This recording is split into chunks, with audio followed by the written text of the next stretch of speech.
Subscribe చేసిన మీ అందరికీ ధన్యవాదాలు. కొత్తగా చూసేవాళ్ళుంటే సబ్స్క్రైబ్ చేయండి, లైక్ చేయండి, షేర్ చేయండి. Thank you one all. Welcome to mesmerising minions. మనం ఇప్పుడు ఒక కొత్త టాపిక్ గురించి చర్చిద్దాం. అదేంటంటే ఫిన్లాండ్ విద్యా వ్యవస్థ. ప్రపంచంలో అందరినీ ఎందుకు ఫిన్లాండ్ విద్యా వ్యవస్థ అంతగా ఆకట్టుకుంటుంది, దానికి గల కారణాలేంటి, అక్కడి విద్యా వ్యవస్థ ఎలా ఉంటుంది, భారతీయ విద్యా వ్యవస్థకు ఫిన్లాండ్ విద్యా వ్యవస్థకు ఉన్న తేడా ఏంటి, మనం ఇప్పుడు చూద్దాం. Let's start the video. యూరప్లోని ఒక చిన్న కంట్రీ ఫిన్లాండ్. కానీ అక్కడ పిల్లల్ని చదివించే విషయంలో అమెరికా, యూకే లాంటి పెద్ద దేశాలకే ఫిన్లాండ్ పాఠాలను చెబుతుంది. ప్రపంచంలో అత్యుత్తమ విద్యార్థులను గుర్తించడానికి నిర్వహించే పరీక్ష పేరు పీసా టెస్ట్. పీసా అంటే programme for international student assessment. ప్రపంచంలో ఉన్న విద్యార్థులను అత్యుత్తమ విద్యార్థులను గుర్తించడానికి ఈ పరీక్షను నిర్వహిస్తారు. అయితే ఇందులో ఫిన్లాండ్ విద్యార్థులు చాలా బాగా రాణిస్తున్నారు. అలాగని అక్కడ పిల్లలకు మోయలేని పుస్తకాల బరువు కానీ, రాయలేని పరీక్షలు కానీ, భరించలేనంత స్టడీ అవర్స్ కానీ ఏమీ ఉండవు. అయినప్పటికీ ఫిన్లాండ్ విద్యా వ్యవస్థ ప్రపంచంలో ఎందుకు అత్యుత్తమంగా ఉందో మనం ఇప్పుడు రీజన్స్ తెలుసుకుందాం. మీకు ఒకటి తెలుసా, మన ఇండియాలో 2-3 ఇయర్స్కే పిల్లలను స్కూల్కు పంపిస్తారు.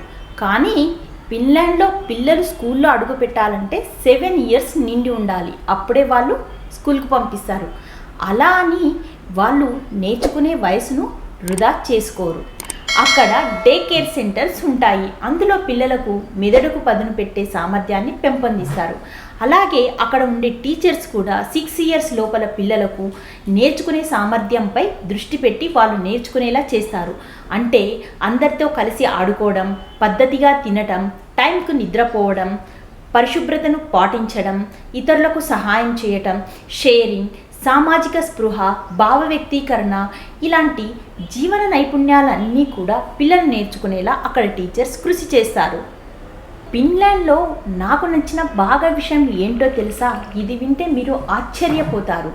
ఫిన్లాండ్లో ఏ విద్యార్థి కూడా ఫీజులు, చదువు, భోజనం గురించి ఆలోచించాల్సిన అవసరమే లేదు. ఎందుకో తెలుసా? అక్కడ అన్ని స్కూల్స్, మోస్ట్లీ ఎక్కువ శాతం స్కూల్స్ ప్రభుత్వ ఆధ్వర్యంలోనే నడుస్తాయి. విద్యార్థుల నుండి ఫీజులు వసూలు చేయడాన్ని అక్కడి ప్రభుత్వం నేరంగా భావిస్తుంది.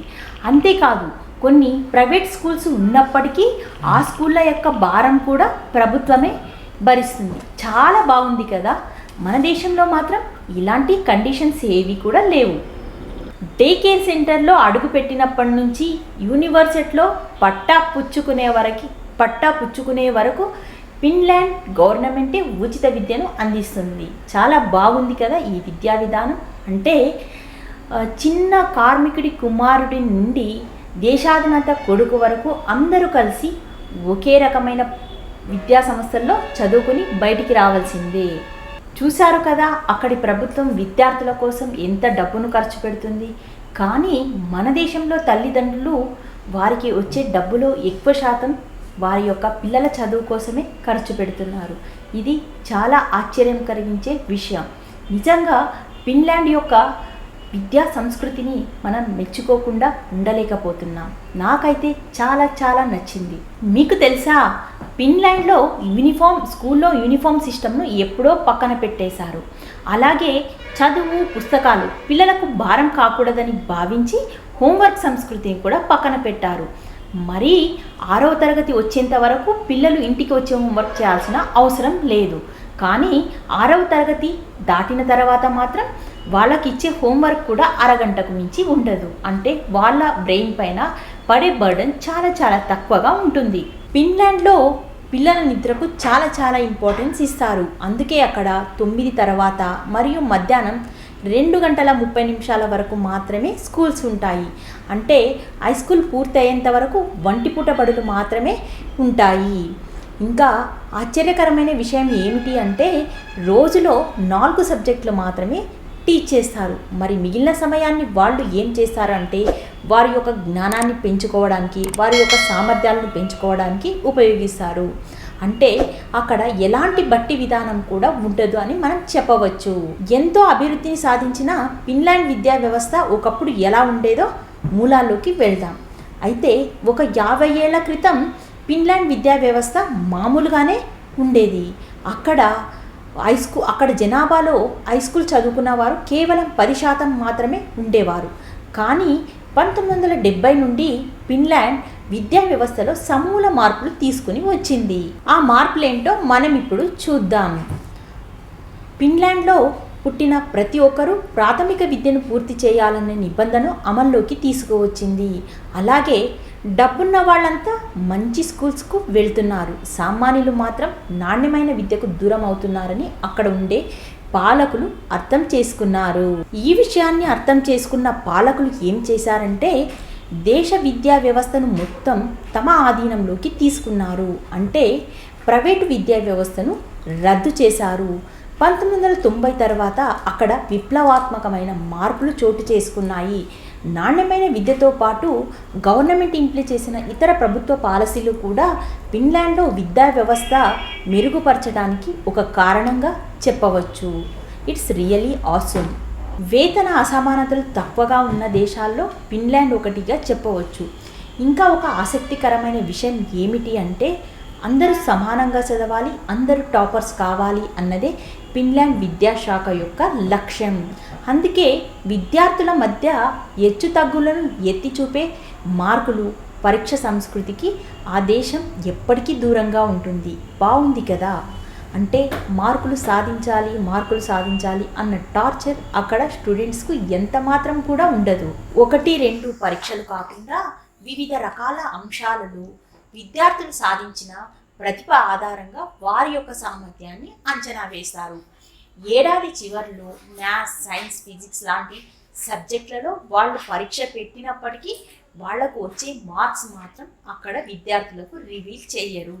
అంటే పరీక్షలు రాసేది విద్యార్థులే అయినప్పటికీ టీచర్స్ చెప్పిన విషయాలు విద్యార్థులకు ఎంతవరకు అర్థమయ్యాయి, ఏ విషయాల్లో వెనకబడ్డారు అనేది ఆ జవాబు పత్రాల ఆధారంగా టీచర్స్ తమకు తాముగా ఎవాల్యుయేషన్ చేసుకుంటారు.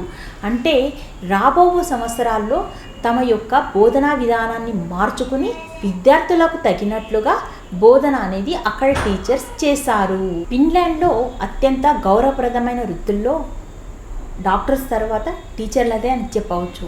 అలాగే అక్కడ టీచర్స్కి జీతాలు కూడా భారీగానే ఉంటాయి.